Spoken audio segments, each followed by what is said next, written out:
इतना कहकर अम्मा पल्लू मुंह में ठूस कर जोर जोर से रोने लगी।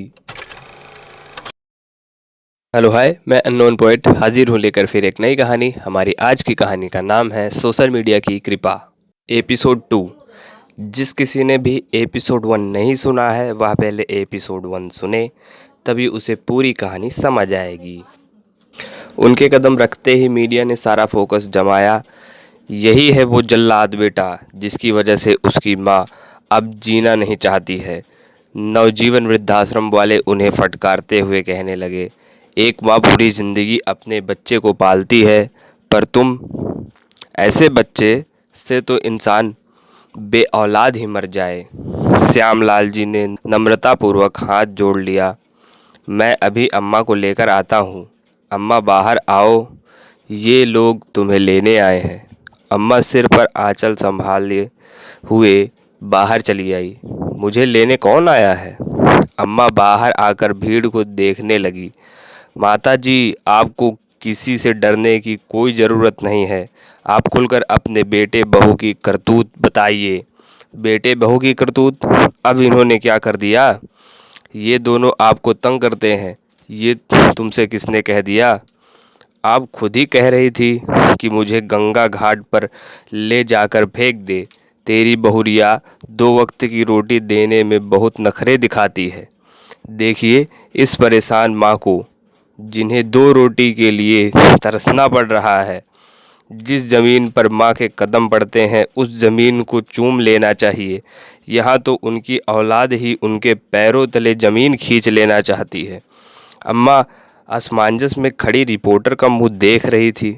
अचानक उन्होंने उसके माइक खींचे और उसके गाल पर एक चाटा जड़ दिया। तू बड़ा आया, मेरे बेटे बहू मुझे परेशान करते हैं।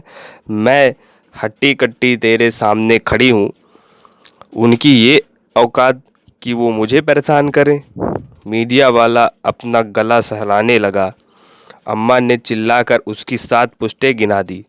तभी श्यामलाल जी आगे आए और मुस्कुराते हुए कहने लगे, और कुछ पूछना है आप लोगों को? दरअसल अम्मा की उम्र को देखते हुए हम उन्हें चटपटा तीखा खाने से मना करते हैं, इसलिए अम्मा नाराज़ हो जाती है और हमें कोसती है। सुबह अम्मा आलू का पराठा खाना चाहती थी, बहू ने मना कर दिया तो अम्मा नाराज़ हो गई। डॉक्टर ने बीपी की वजह से नमक और तला हुआ खाने को मना किया है। वो नवजीवन वृद्धाश्रम वालों की तरफ मुड़े और बोले, आप भी कुछ पूछ लीजिए अम्मा से। श्यामू, अंदर से झाड़ू ला कर दे। इनसे तो मैं झाड़ू से पूछती हूँ। खामखा मेरे बेटे बहू को बदनाम कर रहे हैं, और ये मोहल्ला वाले एक नंबर के घाघ हमारे घर पर आंखें गड़ा कर बैठे रहते हैं। तुझे इंटरव्यू चाहिए तो इस कमर जले मंटू का ले। अम्मा ने कॉलर पकड़कर मंटू को उसके आगे खड़ा कर दिया। परसों इसने नशे में अपने बाप का हाथ तोड़ दिया। किस किस की कुंडली खोलूं, जल्दी बताओ। धीरे धीरे भीड़ घटने लगी। श्यामलाल जी मुस्कुरा रहे थे। अब पता नहीं कोई वीडियो बना रहा था या नहीं, क्योंकि सोशल मीडिया पर अधिकांश मामलों में सुख को नहीं दुख को कैश किया जाता है। बस इतनी सी थी हमारी आज की कहानी। आशा करते हैं कि आपको यह कहानी पसंद आई होगी। अगर पसंद आई है तो लाइक करें, शेयर करें और कमेंट करके ज़रूर बताएं आपको कैसी कहानियाँ सुनना पसंद है।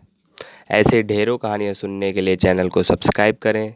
अपना प्यार और मोहब्बत ऐसे बनाए रहें। अपना और अपने परिवार का ख्याल रखें। खुश रहें, मस्त रहें। हमारी आज की ये कहानी हमें रचना कड़वाल जी ने भेजी थी, जो आपने सुनी, सोशल मीडिया की कृपा। अगर आपकी डायरी में भी कुछ ऐसी कहानियाँ हैं तो आप हमें send us your story 37@gmail.com पर लिख भेजें। हम आपकी कहानी को ज़्यादा से ज़्यादा लोगों तक पहुंचाने की पूरी कोशिश करेंगे। धन्यवाद।